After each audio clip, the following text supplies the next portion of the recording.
Pour commencer, est-ce que vous pouvez vous présenter en quelques mots? Alors, je m'appelle Corinne Gall, je suis psychologue, docteur en psychologie et maître de conférence à l'université depuis 4 ans. Pouvez-vous m'en dire un peu plus sur votre parcours professionnel?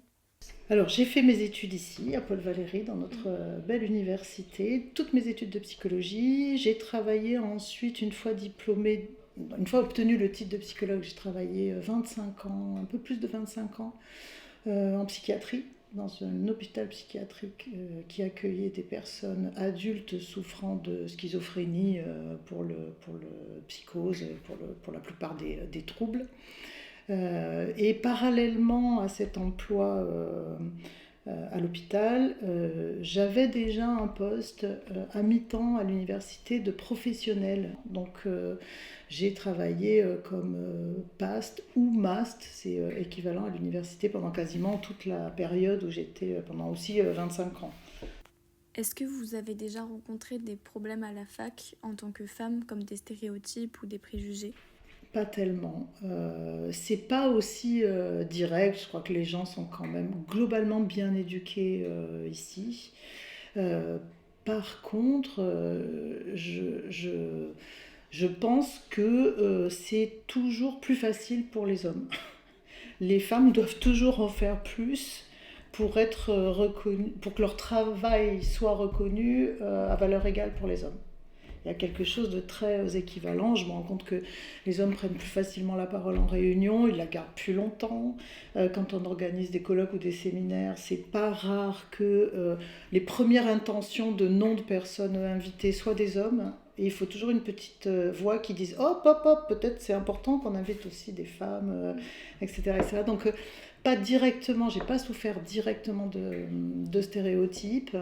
Mais il y a quand même une différence qui continue, à mon sens, à agir.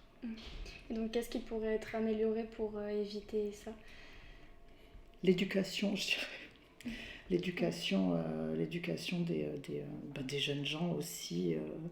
Il faut que les filles, elles continuent à se bagarrer beaucoup, beaucoup, beaucoup. Tant pis pour les dommages collatéraux, c'est un peu terrible de dire ça, mais il va y en avoir. Pour les hommes, il y a plein d'hommes sympas, évidemment, hein, mais je crois qu'il faut que les femmes restent extrêmement vigilantes à ce qui se passe autour d'eux. On a vu quand même plein d'exemples où il y avait une régression terrible sur les droits des femmes, hein, vraiment.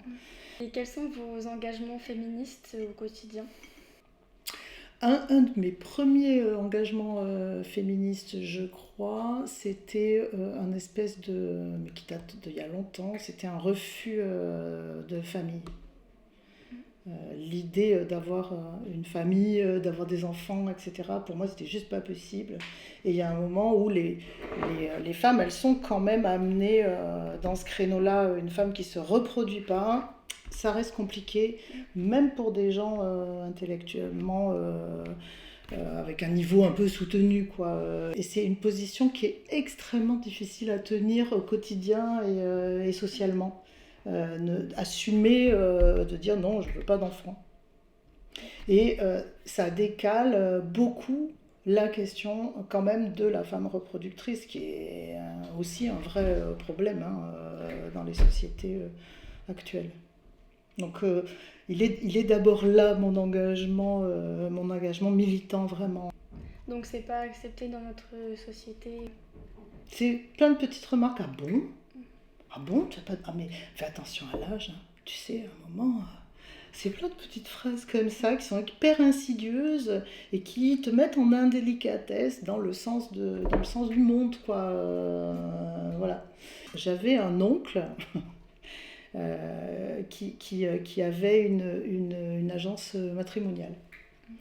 Et il m'a souvent dit que les femmes les plus difficiles à caser, c'était les cadres. Parce qu'elles gagnaient plus d'argent que souvent que leurs potentiels compagnons.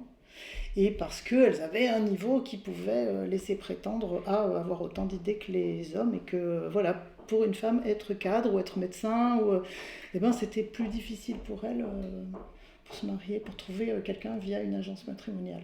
Est-ce que vous auriez un message à faire passer aux étudiants à l'occasion de la journée des femmes?